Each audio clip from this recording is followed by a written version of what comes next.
जय साई राम। इस श्रृंखला में हम अम्मा और बाबा की आगे की जो अनुभूति है उसके बारे में आप सबके सामने साझा करेंगे। और मैं आप सबसे रिक्वेस्ट करूँगी कि जो डिवोटीज़ इस वीडियो को देख रहे हैं वो इससे पहले वाला जो वीडियो है उसे ज़रूर देखें। अम्मा और बाबा करके एक प्लेलिस्ट भी बना हुआ है चैनल पर, तो वीडियो 1 देखकर यहाँ आएँ, तो इससे आप इस अनुभव को ज़्यादा बेहतर तरीके से समझ पाएंगे। चलिए शुरू करते हैं ये अनुभव। तो अब तक हमने ये बताया कि कैसे अम्मा के पिताजी गुज़र जाते हैं और वहीं अम्मा को बाबा मिल जाते हैं। उन्हें मालूम भी नहीं था और कि शिरडी के अलावा भी बाबा के कहीं और मंदिर हो सकता है, और उन्हें उन्हीं के 2 स्टेशन आगे बाबा का एक मंदिर मिल जाता है जहाँ वो जाकर बाबा की पूजा करना शुरू कर देती हैं। इस दौरान अम्मा जी के पिताजी के गुज़र जाने के बाद अम्मा जी की माता श्री पर घर की जिम्मेदारियां आ जाती हैं और ये दोनों माँ बेटी मिलकर शुरू कर देती हैं ज़िंदगी को एक नई तरीके से जीना, जिसमें पहले से भी ज़्यादा संघर्ष था। अज्ञानता होने के कारण हर कुछ को वापस से शुरू करना था। जब तक अम्मा जी के पिताजी थे वो बहुत चीज़ें सही सही ठीक ठीक से बताते नहीं थे, और यही कारण था कि ये माँ बेटी को अभी बहुत जूझना पड़ रहा था। लेकिन अम्मा जी अभी तक खुश इस बात से थी कि बाबा ने बड़ी विचित्र लीला दिखाकर उन्हें अपने मंदिर तक खींच लिया था। और अम्मा जी वही खीरा बेचते बेचते आए दिन, पहले तो हफ्ते में एक आध बार और फिर धीरे धीरे आने वाले 4-5 महीनों के बाद हर दिन उस मंदिर में पहुंचना शुरू कर दी। यहाँ अम्मा जी का खीरा का बिज़नेस उनके हिसाब से बहुत सही चल रहा था। वो इससे ज़्यादा कुछ सोच भी नहीं सकती थी। जो वो कर रही थी उनके हिसाब से वो बहुत बड़ी बात थी, और वो जो कमा रही थी उससे पहले उन्होंने उतनी कमाई देखी नहीं थी, अपने हाथ में तो बिल्कुल नहीं। और अच्छा, ये जो खीरे थे, ये खीरे अम्मा जी को वही उनके आसपास से मिल जाते थे जिसके उन्हें पैसे नहीं लगते थे। तो इस तरह से बाबा अभी तक अम्मा जी को मदद कर रहे थे। लेकिन यूं ही मंदिर जाते आते अब अम्मा जी की उम्र बढ़ चली थी और ऐसा लग रहा था कि अब उनकी शादी नहीं करवाई जा पाएगी, क्योंकि उनकी बिरादरी में जो उनकी उम्र 21-22 साल को होने को आई थी उसे ज़्यादा बड़ा मान लिया जाता है और उससे पहले शादी हो जाना चाहिए था। तो ऐसे में अम्मा जी मान ही चुकी थी कि अब उन्हें ज़िंदगी अकेले जूझ कर जीना है, पर वो खुश थी। और मैं याद दिला दूँ, वो जो खीरा बेचना या कोई भी छोटा बड़ा काम उन्हें मिल जाए, चाहे उन्हें घास काट कर लाना हो, उससे उन्हें जो पैसे मिल जाएं वो सब करने को तैयार थी, क्योंकि वो पैसे जोड़कर शिरडी जाना चाहती थी। पिताजी के गुज़रने के बाद उनकी मम्मी, अम्मा जी की माता श्री जो काम कर रही थी उससे इन दोनों माँ बेटी का खाना पीना हो जा रहा था, और अम्मा जी के जो पैसे थे वो अम्मा जी जुटाए जा रही थी शिरडी जाने के लिए। और वो मंदिर जाकर बाबा से एक बार ये कह आई कि अगर मेरा घर भी बस जाता, मेरी शादी भी हो जाती, तो मेरी माता जी जो है वो चिंता मुक्त हो जाती, और अगर वो नहीं हो सकता है तो कोई बात नहीं बाबा, कम से कम आप मेरी माता जी को समझा दो कि मेरी ज़िंदगी, मेरी किस्मत ऐसी ही लिखी थी, क्योंकि मैं बस अपनी माँ को परेशान नहीं देख सकती। इतना ही अम्मा जी के मन में बाबा के प्रति प्रार्थना था, पर किसे पता था कि बाबा उनके लिए बहुत अच्छा सोच कर रखे हैं। अम्मा जी कहीं ना कहीं दिल के एक कोने में ये चाहती थी कि ठीक है 21-22 साल हुआ है पर उनका घर बस जाए। लेकिन उन्हें कहाँ पता था कि अभी जो भी सच था वो सब झूठ होने वाला था। बाबा से प्रार्थना करते करते, बाबा की ओर दृढ़ विश्वास रखते रखते अम्मा जी बाबा में लीन होती ही जा रही थी, और जो बाबा खुद आकर उन्हें अपना एड्रेस बताकर गए थे, जिससे वो मंत्रमुग्ध थी, जिसके कारण अम्मा जी के पिताजी के गुजर जाने का दुख भी, शोक भी अम्मा जी ज़्यादा समय तक मना नहीं पाई, क्योंकि उनके रियल फादर बाबा का उनकी ज़िंदगी में एंट्री हो गया था। पर मंदिर जाते जाते उन्हें मालूम हुआ कि वो जिस व्यक्ति से मिल रही थी, जिन्हें वो बाबा समझ रही थी अभी तक, वो बाबा नहीं थे, वो इसी मंदिर प्रांगण में रहने वाला कोई बूढ़ा आदमी था जो हाल फिलहाल में ही गुजर चुका था।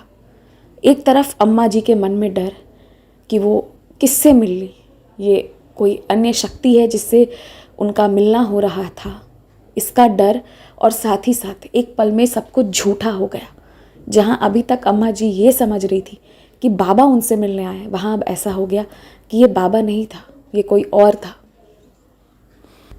ये तो किसी की आत्मा खींच लाई इन्हें बाबा के मंदिर तक।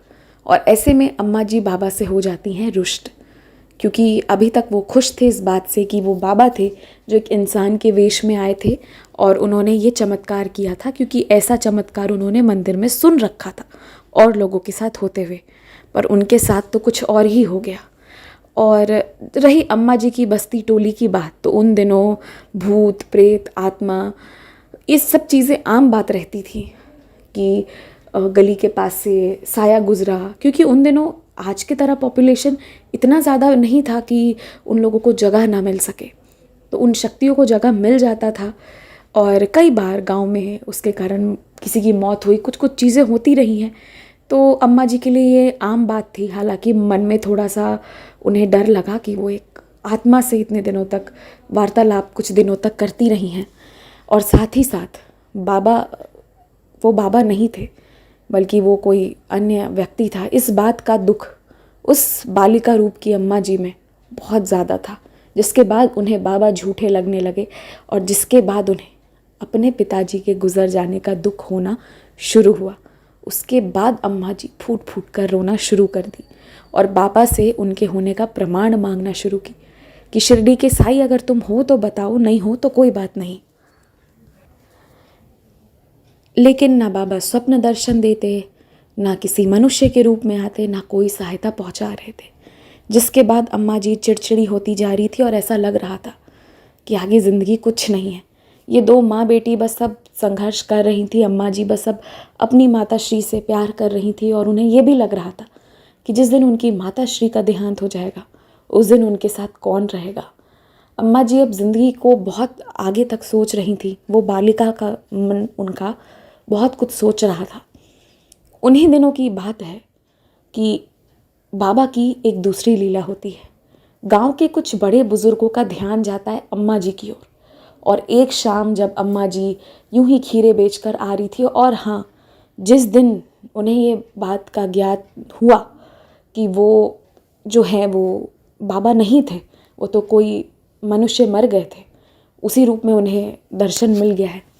उस दिन के बाद से अम्मा जी ने पैसे इकट्ठे करने शिरडी के लिए बंद कर दिए, और जितना इकट्ठा कर रखा था उसे बस अंदर बंद छोड़ दिया था। ना उसे देखती थी, ना निकालती थी, ना उसमें डालती थी। और पिछले कुछ दिनों में वो जो भी कमा रही थी उससे वो बस अपने मनपसंद सामान कभी खा रही हैं, कभी चूड़ी खरीद रही हैं, कुछ भी कर रही थी। उनका मन बौखला सा गया था, परेशान सा हो गया था। तभी गांव के कुछ बड़े बुजुर्गों का ध्यान जाता है अम्मा जी की तरफ। एक शाम जब अम्मा जी अपने घर आती हैं तो देखती हैं कि घर में बहुत लोग आए हुए हैं। सबके जूते चप्पल ये सब देखकर उन्हें लगा कि जो पिताजी गए हैं कहीं, उनकी माताजी भी तो चल नहीं बसी। मन में यही ख्याल आया उनके सबसे पहले, क्योंकि अब उन्हें सिर्फ दुख समझ में आ रहा था और सिर्फ दुख दिख रहा था। लेकिन अपनी माता श्री को जीवित देखकर अम्मा जी की सांसों में जान आया, और उसके बाद उन्हें ज्ञात हुआ कि ये गांव के बड़े बुजुर्ग मिलकर अम्मा जी की विवाह के बारे में बात कर रहे हैं। और ये कह लीजिए कि विवाह के बारे में बातें करनी शुरू कर दी गई, और अम्मा जी की मम्मी ने जैसे ही उसमें राज़ी जताई कि हाँ बेटी का विवाह करना है, तो गांव के कुछ अच्छे लोग थे जिन्होंने ये समझा कि हाँ अम्मा जी के फादर गुज़र गए हैं, तो कोई है नहीं जो इस बच्ची के बारे में सोचे। तो वैसे में उन लोगों ने मिलकर 15 से 20 दिनों में लड़के को ढूंढ लिया और उनकी अपने तरीके से शादी कराने की सोच ली। और अम्मा जी जब तक कुछ सोचती, कुछ समझती क्या हो रहा है क्या नहीं हो रहा है, तब तक अम्मा जी की जो है वो शादी करा दी गई। अम्मा जी की शादी जिस परिवार में कराई वो भी इसी तरह का बहुत गरीब परिवार था, पर हाँ उनका घर साफ़ सुथरा था। एक ये अच्छाई अम्मा जी को लगी, और जैसे ही अम्मा जी की शादी हो गई ना 1 महीने के अंदर अंदर तो अम्मा जी का ये वाला घर तो छूट गया और वो दूसरे घर चली गई। लेकिन यहाँ से फिर उनका विश्वास बाबा के प्रति जागृत हो गया, क्योंकि अभी से पहले वो मंदिर जाकर यही तो मांग कर आ रही थी कि बाबा मेरा घर बसा दो। कहीं ना कहीं दिल में यही था, जो कि उन्हें किसी भी तरह से पॉसिबल नहीं लग रहा था।